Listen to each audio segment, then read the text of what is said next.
always, my whole life, I had a plan. I was going to tell her. I've never told anybody this, but I'm gay.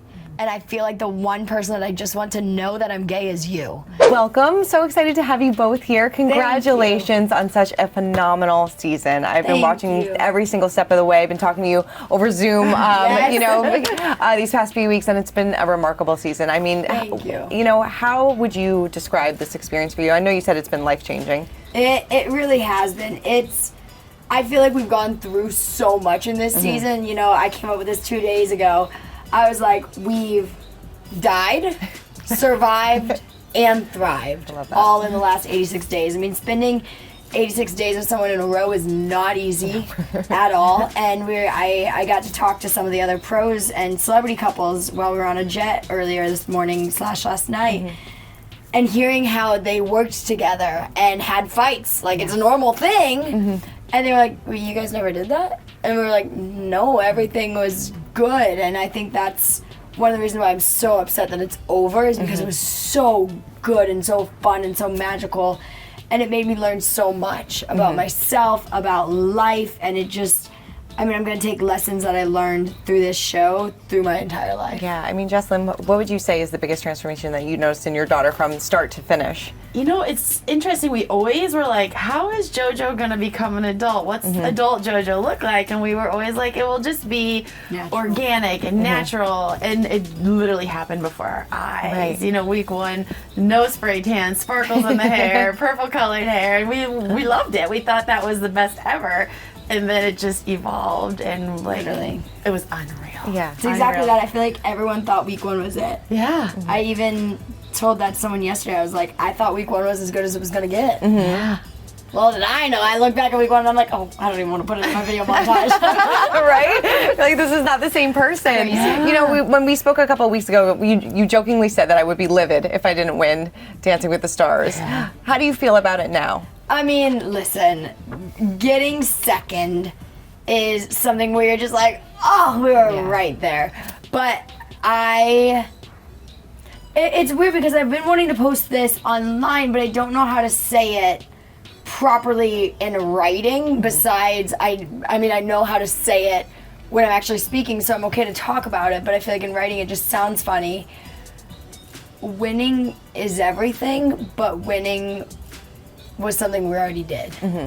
And we already won on this show, and even though we didn't win the mirror ball, we won so many other things that I'm so grateful for. We changed the way that the world looks at something to make the world be a little more open-minded about something, and it's magical to think about. It really is. I mean, should same-sex couples be going forward? Do you think that that's something that they're going to put in every single season now?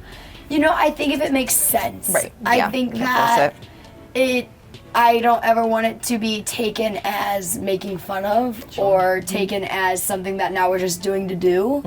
But I think that it is something that is beautiful. And if it makes sense and if it makes whoever's doing it feel more comfortable, I think if Todrick Hall was to be on Dancing with the Stars, it'd be a little weird to see Todrick dancing with a girl. You know what I mean? So I feel like it would make sense. However, if we're seeing Blake Shelton on Dancing with the Stars, I was like, what's the straightest man? That's a good one, yeah. And I feel like Blake Shelton was like the right choice. It would feel a little weird to see him dancing with a man. You know what I mean? So I just think it's all about what's right. I feel like if I would have been dancing with a man this season, it would have been okay. Like, it would have been like, oh, okay, cool, whatever. But I feel like because I came out earlier this year, because I've been so open about my journey and open about my story, and especially having such a younger demographic, I feel like it made sense as a continuation of who I am and what I represent, of sharing that being a little different and a little not normal is a lot of cool. Yeah, definitely. And what was it like doing that freestyle to Lady Gaga's Born This Way? I know that this is a song that's meant a lot to you on your journey over the past few months, and it was kind of a great way to cap this night. So talk a little bit about that. And have you heard from Gaga at all? It was magical. I keep checking my Twitter, and I haven't heard from her yet. I remember I was in my little egg well before I needed to be. I was in there for like 2 minutes, and I kept telling Jenna from far, I was like, 2 minutes, really long 2 minutes. She's like, and then I give her a thumbs up and I do it back, and you know, we have our little things that we would do. And then I remember standing there about 30 seconds left and I started sobbing.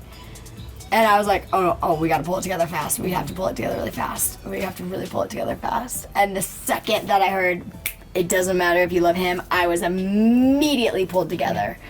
And then I started crying once we were over, and Jenna said, no tears. She said, no tears, it's not over yet. We're still celebrating. No tears, it's not over yet. And I was like, you're right. No tears, it's not over yet.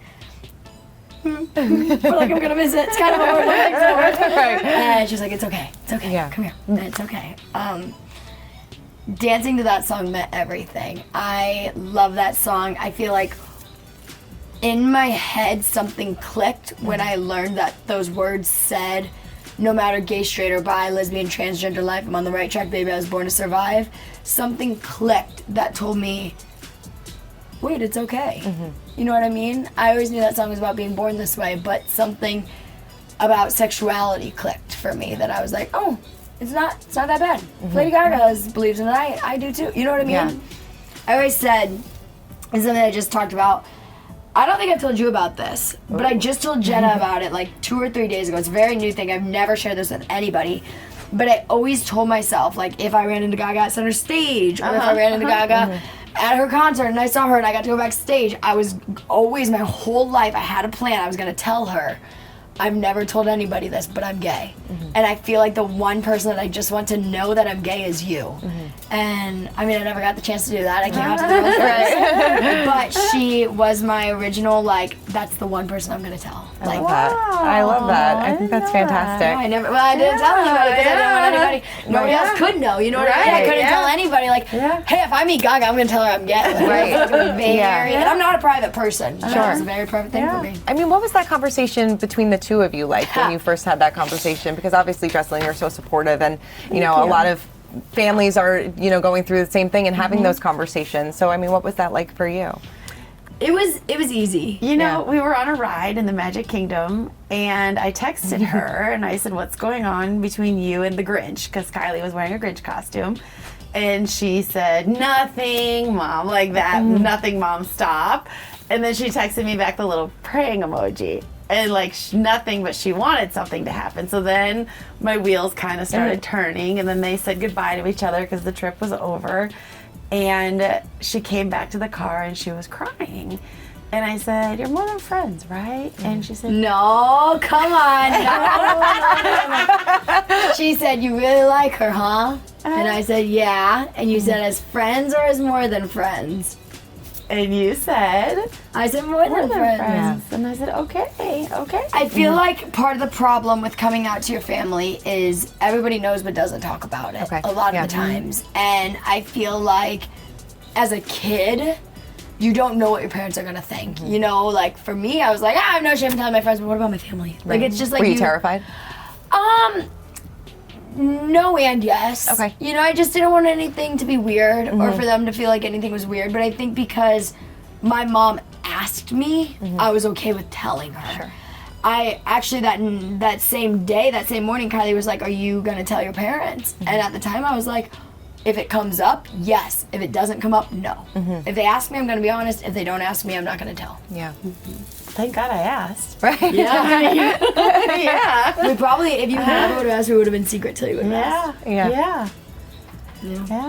I mean, Wow. you know, obviously, how do you, like, when do your mama bear instincts come out when it comes to JoJo? Because obviously, you know, I'm sure when you did come out, you know, people have different opinions, and you know, I'm sure you've received some backlash in a way. But when do those mama bear instincts come out for you? Every single second of every day. Like you cannot mess with JoJo. No, I'm sharing her with so many people, and I love that.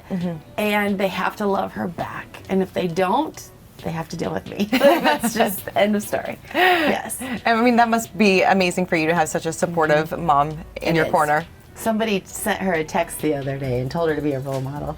And I was like, don't you ever tell my kid. And then she texted me and she said, I went off on her. And it was in a group chat with me, and I literally replied, I noticed. And obviously you work together really well too, because you have the show that's Dance Pop Revolution, which is so much fun. I mean, you know, what's it like you know, putting together to work together on a different type of way? Because I know obviously you're her manager, but what's it like? I thought you were going to say obviously you're married. No. Plot twist. But what is it like working together in a different capacity?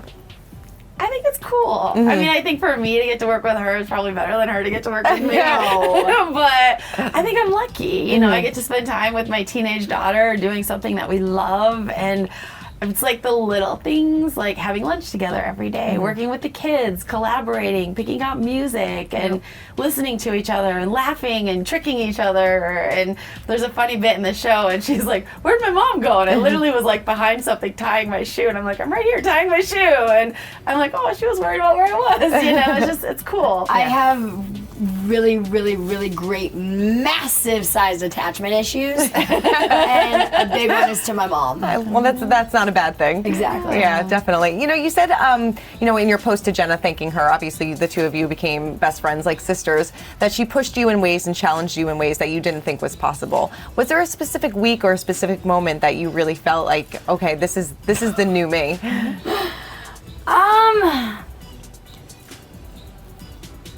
I feel like we got really ahead and we started to develop who I was, and it was good, and I was feeling good.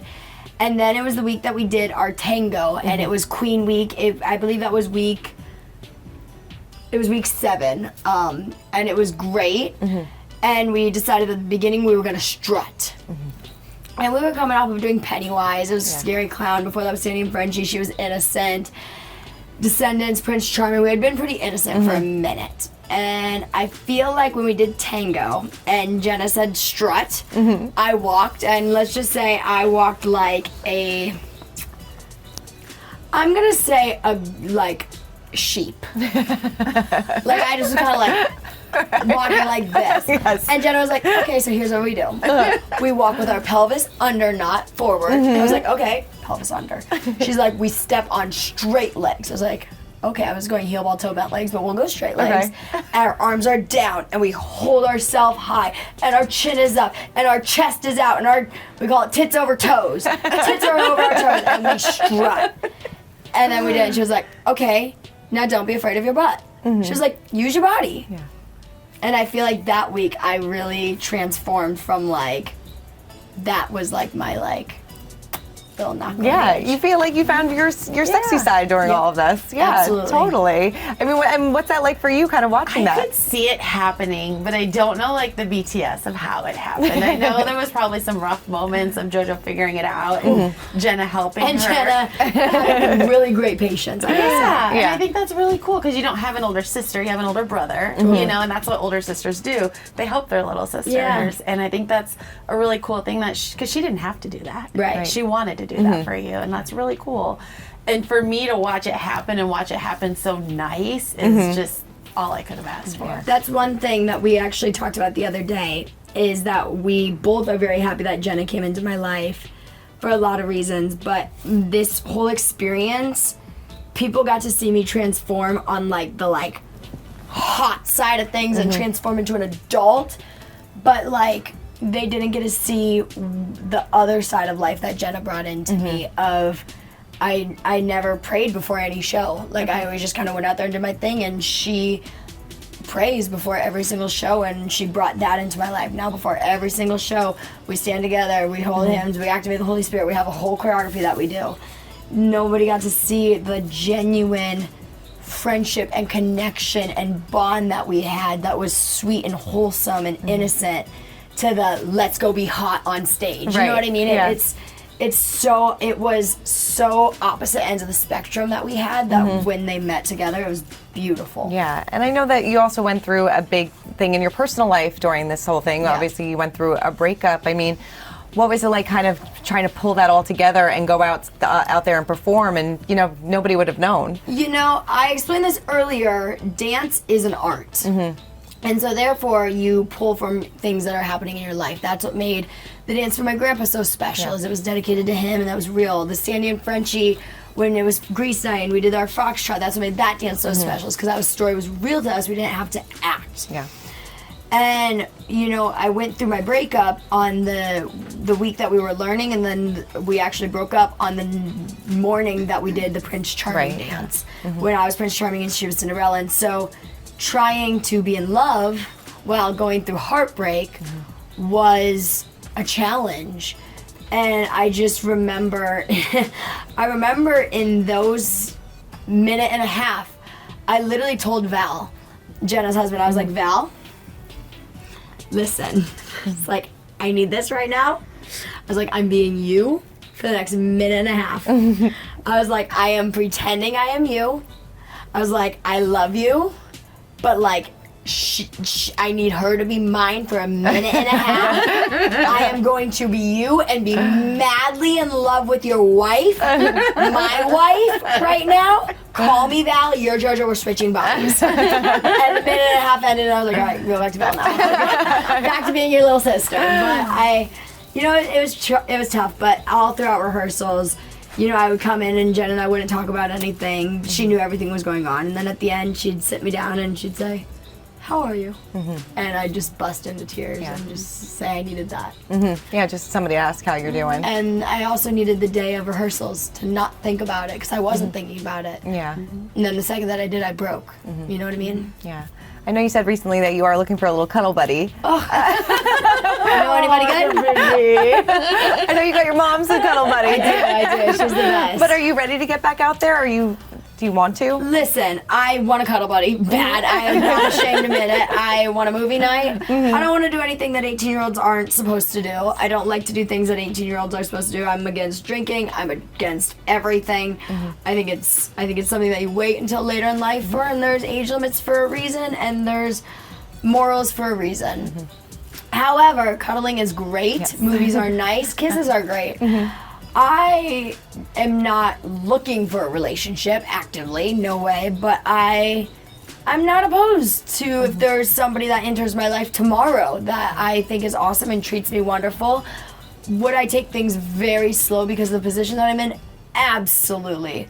But would a cuddle date hurt anybody? No. I don't think so. Well, JoJo, Jessalynn, thank you both so much, and congratulations on an amazing season and being such an amazing role model to so many people. Thank you so much. Thank you. Thank you.